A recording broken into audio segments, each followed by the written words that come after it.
البطبوط البطبوط الوصفة اللي راكم كامل هابلين عليها، يجي منفخ وفارغ من الداخل بعجينة ولا في الأحلام، حشو يقطر بالبنة. تشبعوا معايا الخطوات وراح ينجح لكم من أول تجربة إن شاء الله. أول حاجة نبدأ بها نحط كاس حليب دافي، نحط الحليب تاعي، نزيد عليه مغرف كبيرة سكر، نحط المغرف الكبيرة تاعي على السكر. توجور بعد السكر نحطو الخميرة، عندي مغرف متوسطة تعود ممسوح. نجي نحط المغرف المتوسطة تاعي تاع الخميرة. بعد الخميرة نحط عليهم 3 مغارف كبار تاع الزيت، هاي المغرف الأولى وهاي المغرف الثانية وهذه المغرف الثالثة. بعدها نجيب لاطوي تاعي ونخلط كلش.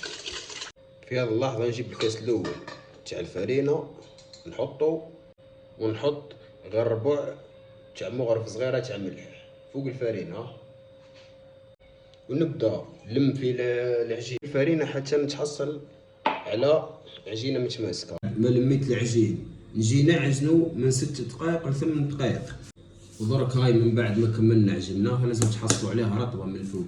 نجيبها نغطيها نخليها ترتاح 20 دقيقة. بالنسبة للحشو عندي سكالو فيه شوية ملح، فلفل أكحل وكركم، خل، شوية ملح. وبعد 20 دقيقة بعد ما تنفخت هاكا تشوفوا نجو نحيوها ديكاجي منها الغاز، وليها بولات صغار.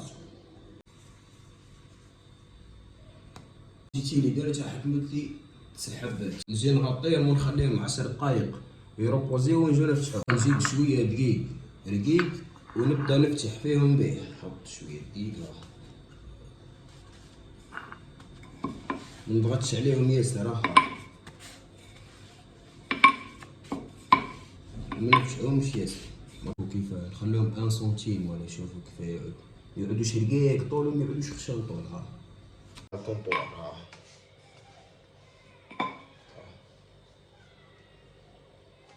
نحط.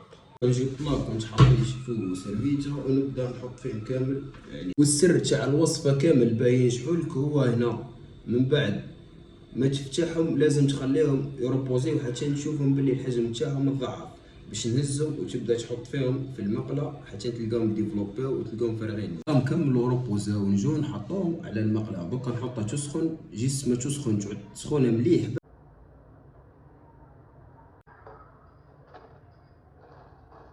هاي بعد ما تنفخت هاي كيف دايره شوف.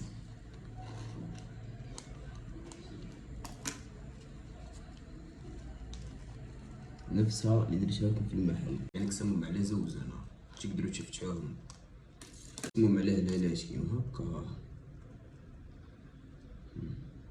لحقنا للحشو. الحشو اختياري كل واحد وش يبغى يحشي. انا فضلت نحشي كيما هكا، ما حبيتش نكثر لي صوص ولا فرامج كلش.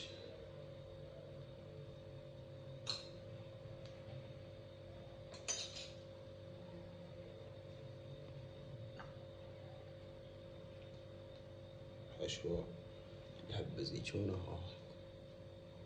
وهاو دركا وجد.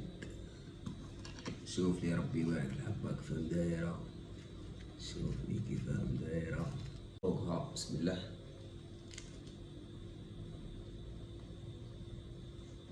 ماباج قوة والحشو خيالي.